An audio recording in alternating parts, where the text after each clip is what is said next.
బొత్స సత్యనారాయణ మీడియాతో మాట్లాడుతున్నారు. లైవ్ ద్వారా చూద్దాం.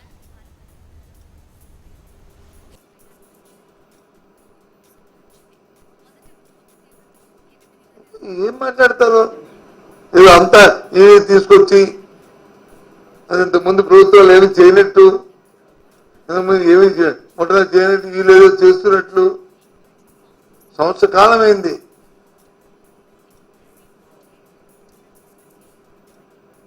నువ్వు ఇచ్చిన హామీలకి దిక్కులేదు. సూపర్ 6 P4 అని పెట్టి ఉద్యోగస్తులు వచ్చి టీచర్లను వచ్చి అడాప్ట్ చేసుకోమంటారు, సెక్రటరీ ఎంప్లాయీస్ని అడాప్ట్ చేసుకోమంటారు, ఉద్యోగస్తులు అడాప్ట్ చేసుకోమంటారు. అసలు విధి విధానం ఏంటి? ఒక కుటుంబాన్ని బంగారు కుటుంబంగా తయారు చేద్దామనే ఒక కాన్సెప్ట్ ఇచ్చినప్పుడు మినిమం నీడ్స్ వాళ్ళకి ఏమి ఇవ్వాలి, మ్యాక్సిమం ఏమి ఇవ్వాలి,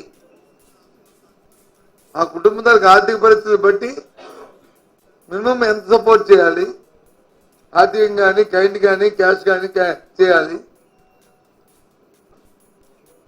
మ్యాక్సిమం ఎంత చేయాలనేది ఒక కాన్సెప్ట్ ఇది ఉండాలి, ఒక డ్రాఫ్ట్ ఉండాలి కదా, అది చెప్పాలి కదా.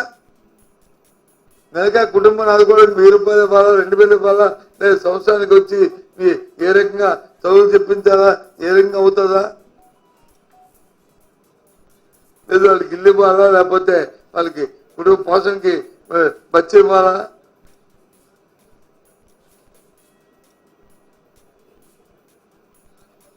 కాన్సెప్ట్ లేదు. ఊరికే గంటకో మాట చెప్పు, కబుర్లు చెప్పేసి ఒక తప్పుడు ఉపన్యాసాలు చెప్పేసి దాని నుంచి వచ్చేంటే ఏంటిది? రోజుకో స్టేట్మెంటు. సరే, నీ ప్రభుత్వం దౌర్భాగ్యానికి మంచికో చెడుకో నీ ప్రభుత్వం ఎన్నుకున్నారు. ప్రభుత్వ ప్రజాస్వామ్యంలో 5 సంవత్సరాలు మీకు అధికారం వచ్చారు. సరే, మాట్లాడిన వద్దన్నా మేము. కానీ ఈ రకమైన మొప్పు పెట్టి మీరు చేతకాంతరానికి వచ్చి ఆ బురద తీసుకు మరి ప్రతిపక్షాల మీద మరి మా అమ్మాయి గంటకి తల్లి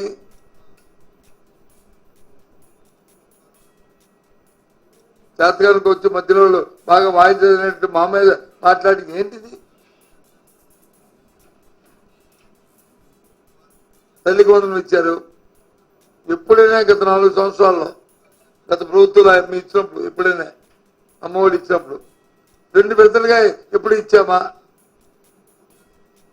ఏ విద్యార్థికైనా ఏ తల్లికైనా ఇచ్చామా చెప్పండి?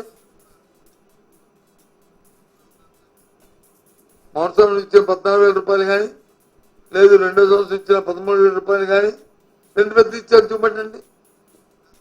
ఇప్పుడు ఎందుకు ఇస్తాను మీరు 2 విడతలు? 8,000, 7,000, 9,000 ఇచ్చి మిగతా వచ్చి కేంద్రం ఇచ్చిన తర్వాత మేము ఇస్తాము అని చెప్పి ఎందుకు మెసేజ్ ఇస్తున్నారు?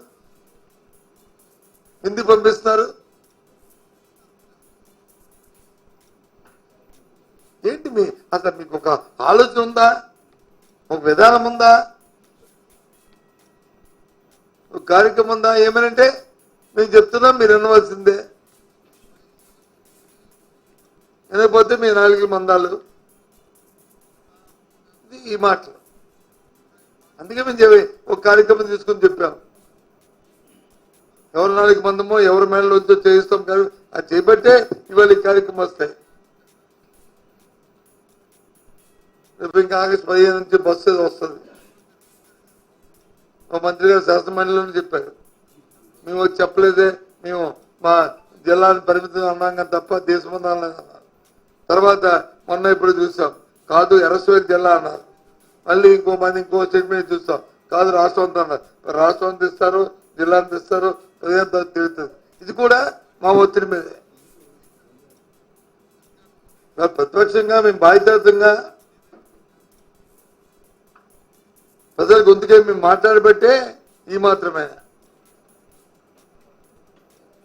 లేకపోతే నేను ఆలోచనట్టు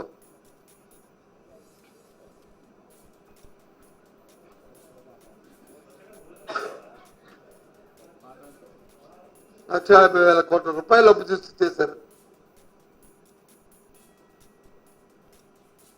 1 2,50,000 కోట్లు అంటే మాటల ఒక సంవత్సర కాలంలో.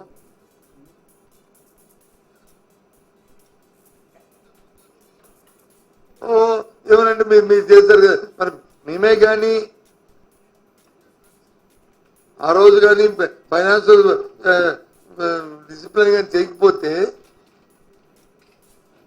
ఎఫ్ఆర్బి కాస్ట్ చేయకుండా మేము వచ్చి పరిపాలన చేయకపోతే మీకు లోన్లు ఎలాగ వస్తే మీ మొక్కలు చూసిస్తుందా? మనిషి వచ్చి పౌడర్ రాసి స్నో రాసి పౌడర్ రాసి అందంగా ఉన్నాడంటే బ్యాంకులో వచ్చి 1,00,000 రూపాయలు అప్పిస్తుందా? చెప్పండి, ఎప్పుడు ఇస్తుంది? ఆర్థిక స్తోమతని వాళ్ళకి కావాల్సిన డిఫెన్స్ చూసి ఇస్తుంది. చేపట్టి ఇవాళ నీకు 1,50,000 కోట్ల అప్పు దొరికింది. ఈ రాబోయే కాలంలో ఏమవుతుందో తెలియదు.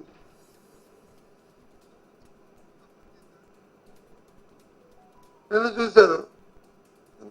ఇంకో మాట అంటారు, ఏపీఎండిసికి వచ్చి